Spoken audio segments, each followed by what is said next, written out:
cosinus, så vi starter med at tegne et koordinatsystem. Det har vi her. Vi har y-aksen her, og x-aksen her. Godt. Så tegner vi trekant.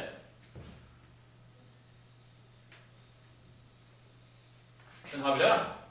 Så skal vi have nogle bogstaver på, og så skal man tænke på, at det er altid med urets rækkefølge. Så vi har A hernede, så har vi B heroppe, så har vi C hernede, og så er det den anden vej. Det vil sige, at vi har et lille A her. Perfekt, så har vi B her, og vi har C her. Hypotenusens side, ikke? Den har vi altid her. Okay. Yes, nu har jeg tegnet enhedscirklen. Så skal jeg have fundet P og Q, eller hvad du nu ellers vil kalde den. Det er den her streg, der går her. Så tegner vi lige, vi kalder den P her, og vi kalder den Q her. Yes. Og så skal man tænke på, at enhedscirklen, den afstand her, det er 1. Så det skal man have med i beregningerne. Bum, bum, bum. Her vil jeg gerne lige gøre opmærksom på, at nu skal vi finde siderne. De sider, vi kender, plottet dem ind, og så skal vi dividere. Nu skal du se her. Vi kender A, og vi kender P, så den her afstand, den skal være først. Den har vi herovre.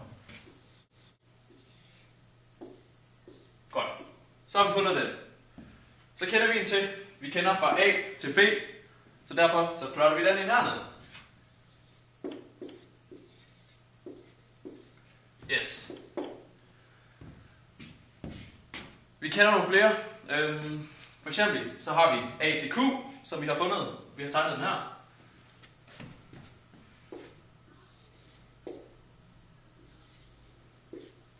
Sådan, så dividerer vi det. Med selvfølgelig A til C, den kender vi også.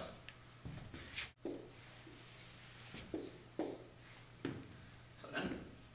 Så har vi de sidste. Der har vi faktisk P til Q, som vi også har markeret.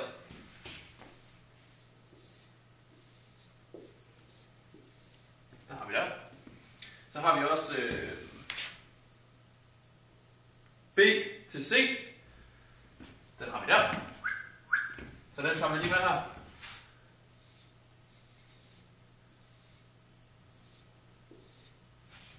Godt. Goddag igen. Så skal vi have kig på nogle ligninger. Og det gør vi ved at sige sinus divideret med A. Og det er simpelthen fordi, at sinus knytter sig til y-aksen. Og som vi kan se, så på y-aksen har vi A herovre, så derfor dividerer vi med sinus med A. Så det vi gør, det er, at vi siger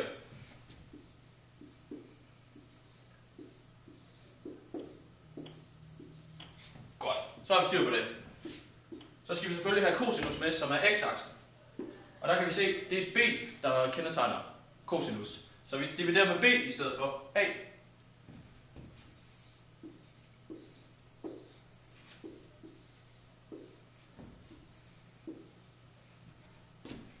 Super. Stop. Nej. Videre. Okay, godt. Så skal vi have styr på det sidste ting. Vi mangler at have C med, som er hypotenusen. Den er vigtig at få med. Så det vi gør, det er, at vi siger 1 divideret med C. Og grunden til, at vi siger 1 divideret med C, det er fordi, at enhedscirklens længde, eller fra A til P, der er 1. Så derfor siger vi 1. Og så tager vi selvfølgelig C med, fordi det er hypotenusen. Og den har vi der. Vi siger, og så tager vi kendte det her stykke, det var 1 på grund af enhedscirklen, så det har vi her. 1 gange. Det her, det er vores formel. Som sagt, så ganger vi A på begge sider. Og det her, det bliver så til A divideret med C.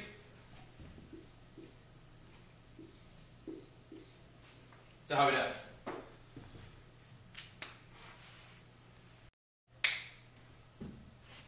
Yes, så går vi videre. Nu skal vi have styr på tangens. Det gør vi ved at tage cosinus divideret med sinus. Eller omvendt, det er lige meget.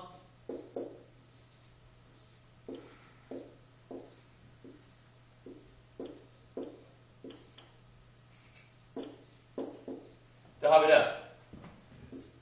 Godt. Så dividerer vi A med C på den her måde. Og B og C. Yes. Så har vi. Nu prøver jeg at stille dem op, så det er lettere, så man kan se, hvad det går ud med hinanden. Det gør jeg hernede.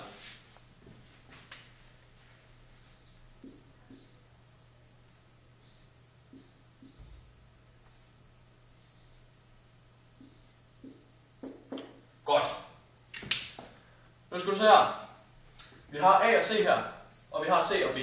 Så kigger man på, hvad der går ud med hinanden. Som man kan se, så er der 2 C'er, hvilket vil sige, de her, de bliver fjernet. Så vores resultat, det er A divideret med B, fordi det er det, der er tilbage i rest. Godt. Nu har vi fundet sinusrelationen for en retvinklet. Nu skal vi finde for den vilkårlige. Så det første vi gør, det er, nu har jeg tegnet en vilkårlig trekant her. Så nu begynder vi at tegne bogstaverne op. Som sagt, så har vi jo altid A hernede. Der har vi her. Så har vi B heroppe. Fuldstændig det samme som den retvinklede. Og som en retvinklet. A modsat lille a. Stor C modsat lille c. Stor B modsat lille b. Godt. Så skal vi have fundet en ting, og det er højden. Man kan finde højden på alle slags vinkler. Du kan finde den for stor C, stor A og stor B. Men jeg har valgt at vælge den for stor B. Så vi gør sådan her.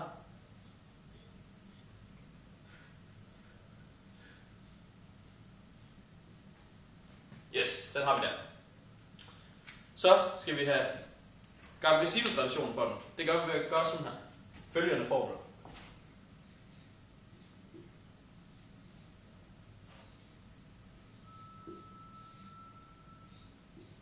Vi siger simpelthen højden divideret med hypotenusen, som er C.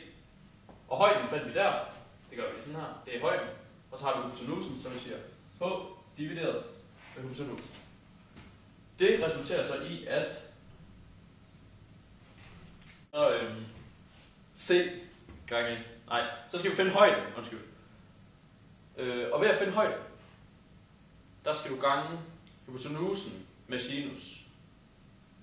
Og det gør man ved følgende form.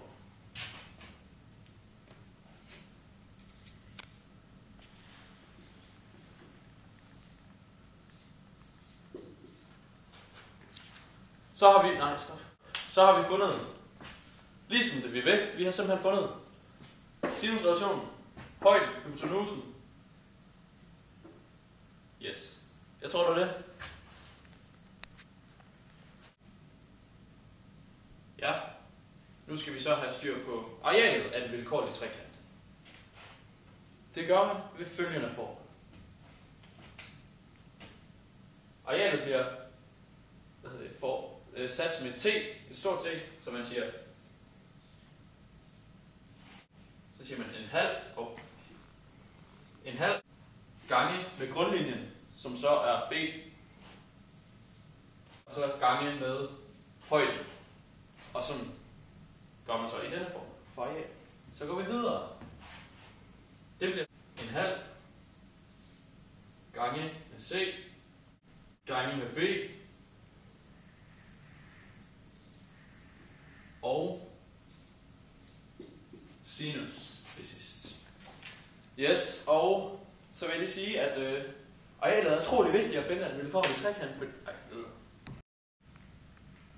Yes, så fandt vi arealet af den vilkårlige trekant. Nu skal vi finde arealerne af de enkelte vinkler, altså A, B og C. Og fordi vi har taget B's højde her, så skal vi starte med A sinus, B sinus og C sinus.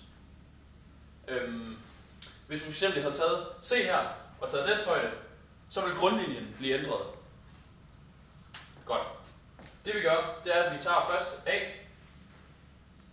Det vi gør, det er, at vi tager en halv igen med B. Altså grundlinjen, den har vi der. så ganger vi det med hypotenusen der. Og det er jo så gange sinus til A. Det er den her, vi har fundet. Det er den her vinkel, vi har fundet. Nu skal vi finde vinkel B.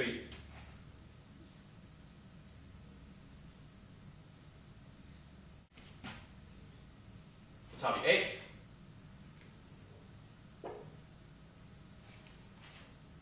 Så ser vi gange. Smart. Rigtig smart. Så går vi videre til C.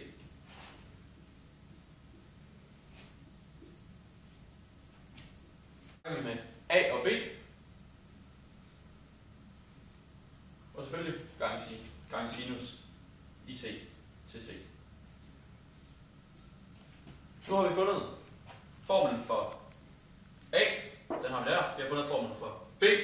Den har vi der. Og vi har fundet formlen for C. Den har vi der. Rigtig god formel til at finde arealerne af vinklerne. Yes. Nu har vi fundet vinklerne. Areal. A, B og C. Store selvfølgelig. Så nu skal vi have plottet dem ind i formlen, som gør, at vi kan regne sinusrelationen. Det gør vi ved at stille formler. Først tager vi A. Og A, det er selvfølgelig, vi tager B. Grundlinjen gange hypotenusen. Og så har vi gange sinus. Og det var så til A, vi skulle regne ud. Det dividerer vi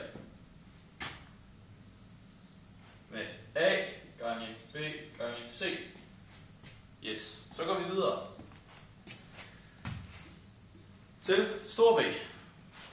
Og den lyder følgende. Så tager du lille a gange med hypotenusen, så det hedder lille a gange hypotenusen gange sinus. Og nu skal vi bemærke og huske, at det er store B, vi skal finde. Det har vi der. Det dividerer vi også med A gange B gange C. Det har vi der. Vi mangler en lille ting endnu, før det er helt complete. Og det er simpelthen at finde C. Så det vi gør, det er, at når man skal finde C, så tager man A gange B, altså lille a gange grundlinje.